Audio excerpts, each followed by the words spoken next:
Hello everyone, it's Serenity. Today I'm here talking about another topic that's very touching and very passionate for me. It is changing our limiting beliefs. And I say it's something that I'm passionate about because every day these limiting beliefs, these core principles that we've held in our lives for so long, is what tends to keep us stuck in one place. In the book, The Science of Getting Rich, there's a quote that says, "A man's way of doing things is a direct result of the way he thinks about things." And of course, we would all agree with that. Just about everyone's way of doing things, we know, comes directly from the way he thinks about things in life. It's really not enough to just want something to happen. You have to believe that they're going to happen. You have to expect for things to happen. And faith in expecting that thing to happen, the faith that comes, is only really believing so much that we program ourselves to see it as becoming reality. And this is why what we believe, or our core beliefs, our thoughts we are raised to have, are so important or so detrimental to our powers of manifestation, because we kind of bring things into reality based on our beliefs. The quality of our lives is a direct result of the quality of what we believe.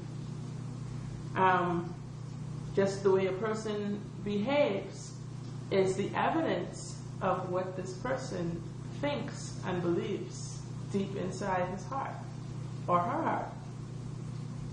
Now, since we know now beliefs are just repetitive thoughts, things that we've contemplated over and repeatedly in our minds, we know that it's possible and we're able to change them over time. Of course, nothing comes overnight. It takes practice. And just the way we change our minds, or we look at a situation in a different light based on, say, new science, new research, new evidence of things changing, based on those, say, if it's medical information that comes out on something new, based on what we hear, we change our minds now because our outlook has changed on this. We have evidence of it being a certain fact. And just as easily as we can change our minds about those things, we know we can change our minds about our subconscious or core beliefs. The only difference is it's going to be a tad bit harder because we've had these thoughts, these beliefs sometimes ever since we were children, for as long as we can remember. Sometimes some things that were traumatic happens and give us these core beliefs. Sometimes, without anyone ever telling us things, we start to believe things and believe it so much that it becomes one of those limiting beliefs that we grow up with.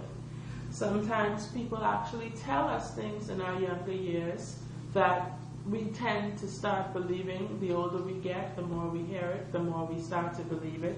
Some kids, unfortunately, have been told that they would amount to nothing, or their parents have told them that they wish they'd never been born, or things like that. And the kids subconsciously hold on to these thoughts, and they grow up feeling that they're the ones who are the problems, or who were the problem in their family.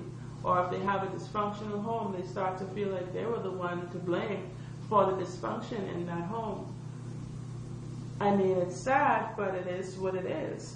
And some of us actually are told that we are to blame for certain things in our lives, in our family's life. And happily, these things are able to be changed. Sometimes you don't even need to directly tell a child something, and they would start to believe certain things about themselves, because the natural or supernatural essence of a child is so pure and innocent that they're able to pick up on these vibes, the energy that is being put around. They can tell whether it's for them or it's against them, toward them or away from them. And that's the beauty of kids, and that's the beauty of us trying to be in a childlike state, because our intuition, we're able to pick up on these vibes, these natural vibes. Some kids, believe it or not, some kids who are raised in a two-parent home, mother and father, seemingly functional home on the outside, have more scars and emotional damage than those who only wish they had two parents when they were growing up. Not necessarily saying that they were abused, and some were physically, sexually, emotionally, but they are a wreck now because of the damage that's been caused by their parents growing up. Because perhaps, let's just say the parents never sat down with them or their siblings and said, "I love you," give them a hug or give them a kiss in the morning.